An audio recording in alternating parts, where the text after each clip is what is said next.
আসসালামু আলাইকুম, কেমন আছেন সবাই? আশা করি সবাই ভালো আছেন। আজকে আমি আপনাদের দেখাবো কীভাবে একটি ল্যাপটপের এসএসডি আপগ্রেড করে ল্যাপটপটিকে ফাস্ট করা যায়। আপনারা দেখতেই পাচ্ছেন M.2 NVMe একটি এসএসডি। আজকে আমরা যে এসএসডিটি ব্যবহার করেছি সেটি হচ্ছে টিউটনসের একটি এসএসডি। টিউটনসের এসএসডি ব্যবহার করে আজকে ল্যাপটপটিকে আমরা ফাস্ট করব।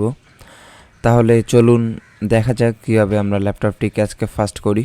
আপনারা দেখতেই পাচ্ছেন এসএসডিটি, এটি হচ্ছে টিউটনসের একটি এসএসডিটি রিড স্পিড এবং রাইট স্পিড দুইটাই অনেকটা বেশি পেয়েছি অন্যান্য এসএসডির চেয়ে। সো এখন দেখতে পাচ্ছেন ল্যাপটপটি, এটা হচ্ছে একটি ডেলের ল্যাপটপ। এটি হচ্ছে ডেল ইনস্পায়রন একটি ল্যাপটপ। এখন আমরা স্ক্রুগুলো খুলে এসএসডিটি লাগাবো।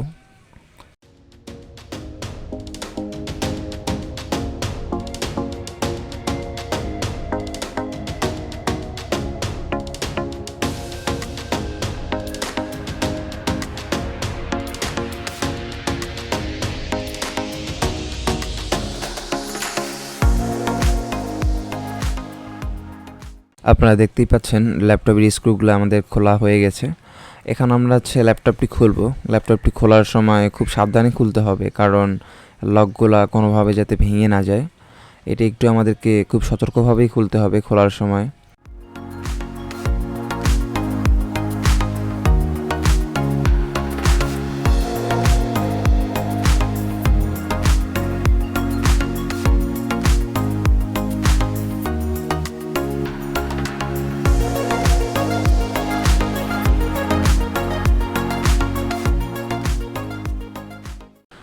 আপনারা দেখতেই পাচ্ছেন ল্যাপটপটি আমরা খুলে ফেলেছি। এখন আমি আপনাদের দেখাবো ল্যাপটপের ভিতরে কিছু ইন্টারফেস, কিছু বেসিক ইনফরমেশান আপনাদের দিয়ে রাখবো।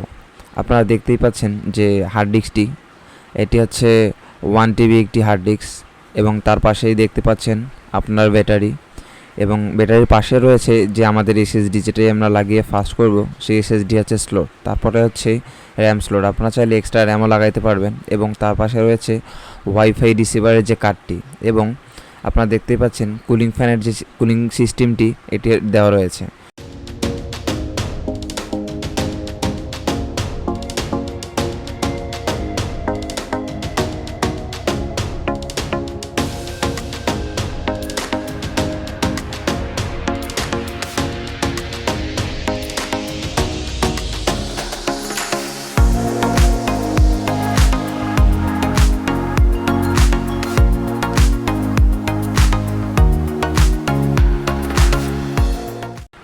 এখানে আমরা একটা জিনিস স্কিপ করে গিয়েছি।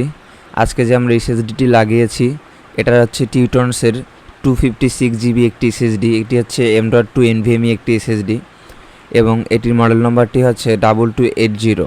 আজকে যে আমরা ল্যাপটপটি এসএসডি লাগিয়ে আপগ্রেড করছি সেই ল্যাপটপটির মডেল নম্বরটি হচ্ছে ডেল ইনস্পায়রন 15-3000 সিরিজের Core i3 10 জেনারেশনের একটি ল্যাপটপ।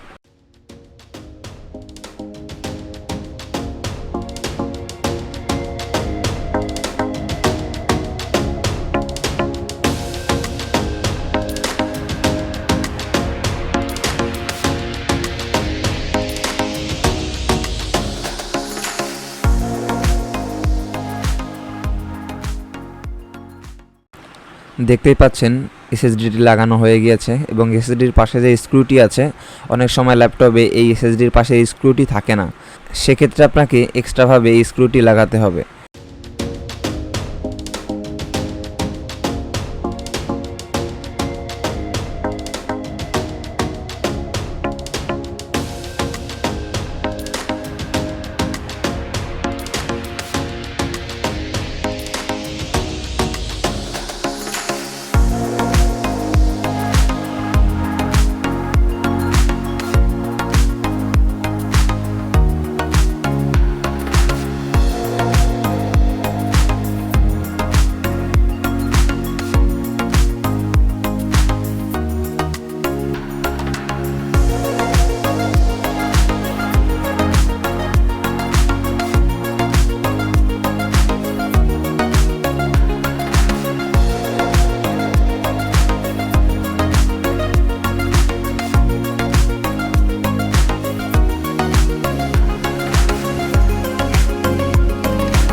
আজকের ভিডিওটি এ পর্যন্তই। যদি ভিডিওটি ভালো লেগে থাকে লাইক করবেন, শেয়ার করবেন এবং সাবস্ক্রাইব করতে ভুলবেন না। কমেন্টে অবশ্যই আপনার মতামত জানিয়ে দিন। টেল দেন, টেক কেয়ার, আল্লাহ হাফেজ।